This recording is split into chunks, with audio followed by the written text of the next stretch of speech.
자, 불행하게도 10명의 정탐꾼의 악평에 영향을 받은 백성들은 모세와 아론을 원망합니다.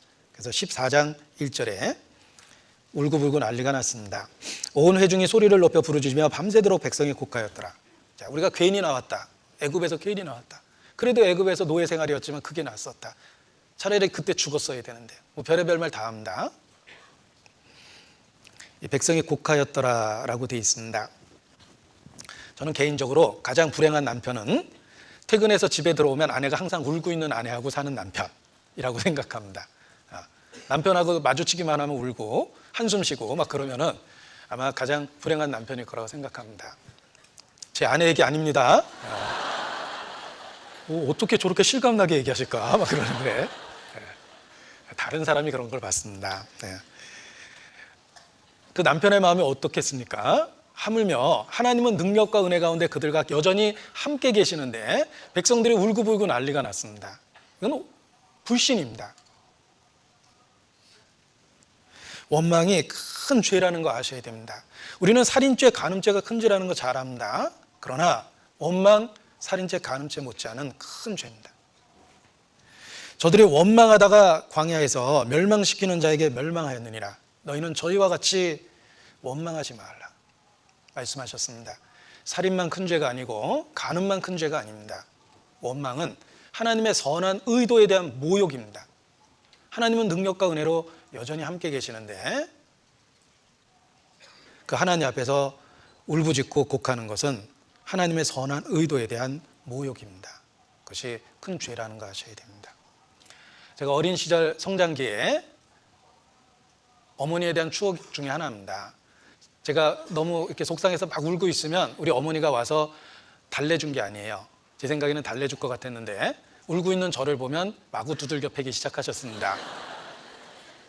아니, 울고 있는 애를 왜 또 때립니까? 우리 어머니가 그때 하신 대사는 항상 똑같았어요. 이놈아, 네가 애비가 없냐, 애미가 없냐 이러고 때리셨습니다.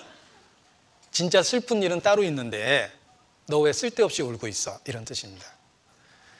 혼인집 손님들이 신랑과 함께 있을 때 곡할 수 있느뇨? 슬퍼할 수 있느뇨? 그럴 수 없느니라. 예수께서 말씀하셨습니다. 신랑 대신 주님이 함께 하시는데 그 놀라운 은혜 속에는 우리가 슬퍼하고 곡한다는 것은 하나님의 선한 의도에 대한 모독이며 큰 죄라는 거 아셔야 됩니다. 이스라엘은 밤새도록 울부짖고 곡했습니다. 그리고 그 슬픔이 모세와 아론이라는 하나님의 사람에 대한 원망으로 그대로 표현됩니다. 더 심각한 건 하나님의 사람을 원망하다가 결국 그 뒤에 있는 하나님을 원망합니다. 죄가 발전한 거죠. 그래서 1절에는 밤새도록 곡했고 2절에는 이스라엘 자손이 다 모세 아론을 원망했고 3절에는 어찌하여 여호와가 이제 하나님께 막말하기 시작하는 거예요. 죄가 점점 불길 번지듯이 번졌다는 거 알 수 있습니다. 그들의 마음속에 원망이 가득했습니다. 그것이 큰 죄입니다. 그래서 하나님이 직접 책망하십니다. 14장 27절 나를 원망하는 약한 회중을 내가 어느 때까지 참으랴. 이스라엘 자손이 나를 향하여 원망하는 바 그 원망하는 말을 내가 들었노라. 3번이나 말씀하셨죠? 그 원망하는 죄가 얼마나 크다라는 걸 가르쳐주고 그리고 정말 무서운 말씀을 하십니다. 28절 그들에게 이르기를 여호와의 말씀에 나의 삶을 가르쳐 맹세하노라. 너희 말이 내 귀에 들린 대로 내가 너희에게 행하리니. 말이 씨가 된다 그러죠? 그래, 너희 말한 대로 정말 그렇게 될 거다 이런 뜻입니다.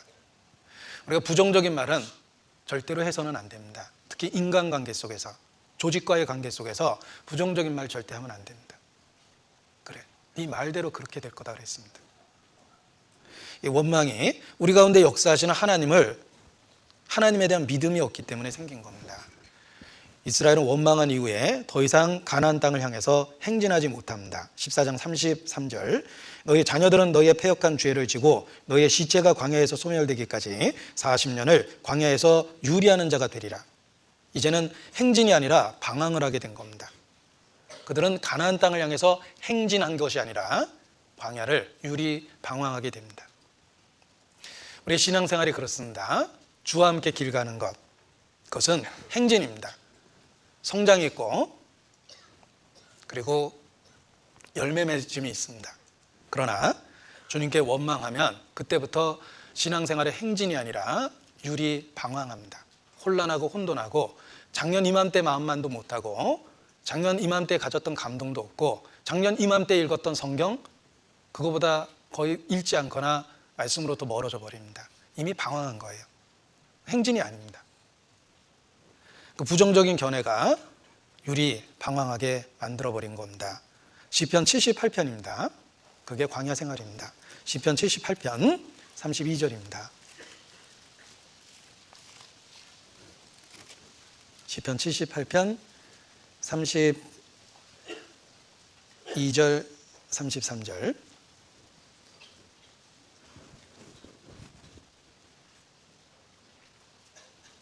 그럴지라도 저희가 오히려 범죄하여 그의 기사를 믿지 아니하였으므로 하나님이 저희의 날을 헛되이 보내게 하시며 저희의 해를 두렵게 지내게 하셨도다. 헛되이 보내게 하시며 두렵게 지내게 하십니다. 이것이 유리하는 자의 삶이며 방황하는 자의 삶입니다. 우리의 신앙생활이 헛되이 보내고 두렵게 보내고 있지 않습니까? 평강을 잃어버리고 더 이상 기쁨의 흔적은 없고 이미 율이 방황하고 있는 거예요. 잘못된 겁니다. 우리는 천성을 향해서 앞으로 나아가는 신앙생활을 해야 되는데 원망과 불신은 율이 방황하게 만드는 것입니다. 그래서 방황하는 삶의 특징은 헛되이, 두렵게, 이것이 방황하는 사람의 삶의 특징입니다.